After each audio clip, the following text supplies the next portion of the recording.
Maintenant, on va voir un problème où est-ce qu'on va partir d'une forme générale, ax plus by plus c égale à 0, pour la rendre en forme symétrique. On parle toujours ici de l'équation d'une droite. Donc, pour ce faire, étant donné qu'on a besoin de l'abscisse à l'origine et l'ordonnée à l'origine, nous pourrions utiliser les formules pour trouver notre abscisse à l'origine et l'ordonnée à l'origine avec l'équation générale. Donc, je vous donne un exemple ici. Donc, disons que ma forme générale, c'est 2x plus 3y moins 6 égale à 0. Et je veux m'emmener à une forme symétrique où j'ai besoin de l'abscisse à l'origine et l'ordonnée à l'origine. Donc, je vais utiliser les formules que je connais avec la forme générale, c'est-à-dire que pour trouver l'abscisse à l'origine, c'est moins c sur a. Et pour trouver l'ordonnée à l'origine, on sait que l'ordonnée à l'origine, c'est quand x vaut 0. Y, selon la formule, c'est moins c sur b. Donc, on sait que le a, il vaut 2, le b vaut 3, puis le c vaut moins 6. Donc, en remplaçant, je trouve que moins c, donc moins 6, sur le a qui vaut 2, ça va me permettre de trouver ici mon couple.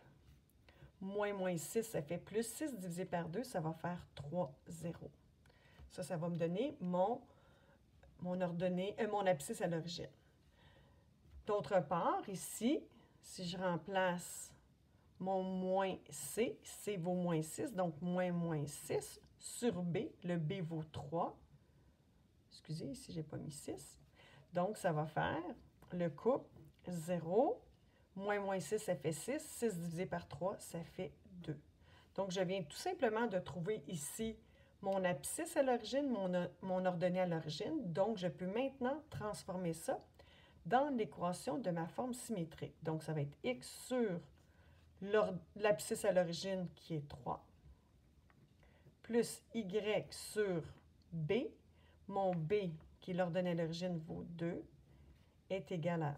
Et je viens tout simplement de trouver ma forme symétrique. Il y a aussi l'autre méthode qui dit, bien, dans le fond, je pourrais pas utiliser les formules, mais tout simplement dire, je vais aller trouver la valeur de x quand y est à 0, ce qui me donne 2 fois x plus 3 fois 0, moins 6.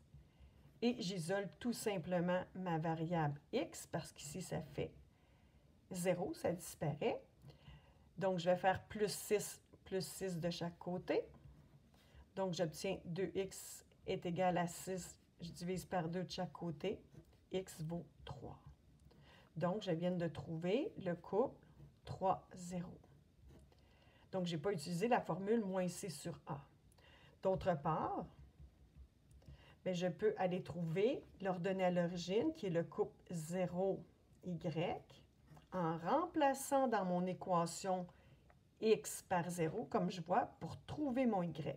Donc, ça va devenir 2 fois 0 plus 3y moins 6 égale à 0. Et là, j'ai tout simplement à isoler mon y parce que 2 fois 0, ça s'annule. Donc, ça va donner 3y en faisant plus 6 de chaque côté. J'obtiens ici 3y est égal à 6. En divisant par 3 de chaque côté, y vaut 2. Donc, je viens de trouver le couple 0, 2.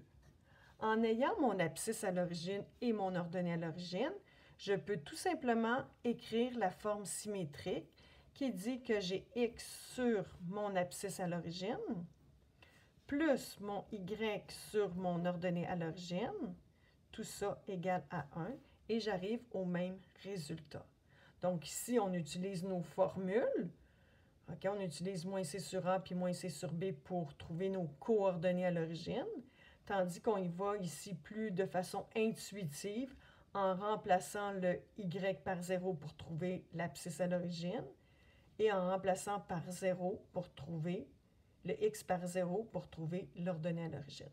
Donc, vous avez toujours le choix des deux méthodes. On peut aussi faire une méthode et se valider avec l'autre méthode.